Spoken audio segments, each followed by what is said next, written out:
আমি মাহবুব আলম জাতীয় পার্টি থেকে বিরল বোচাগঞ্জ তথা দিনাজপুর 2 আসনে আমি অংশগ্রহণ করেছিলাম।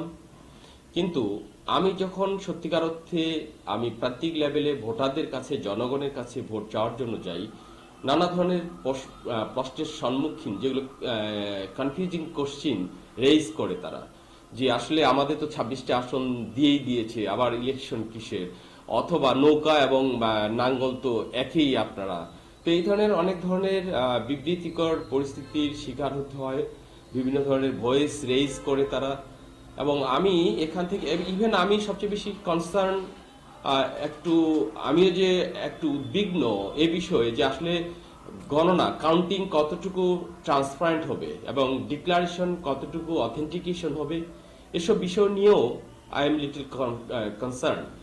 সব দিক বিবেচনা করে, সার্বিক পরিস্থিতি বিবেচনা করে আমার কাছে মনে হয়েছে এই মুহূর্তে ভোট থেকে সরে দাঁড়াটাই আমার জন্য যথোপযুক্ত হবে। তারই ধারাবাহিকতায় আমি আজকে প্রেস কনফারেন্সের মধ্য দিয়ে আমি এখান থেকে ভোট থেকে আমি সরে দাঁড়িয়েছি এবং সর্বসাধারণ সকলের উদ্দেশ্যে আমি জানাতে চাই এটি সত্যি।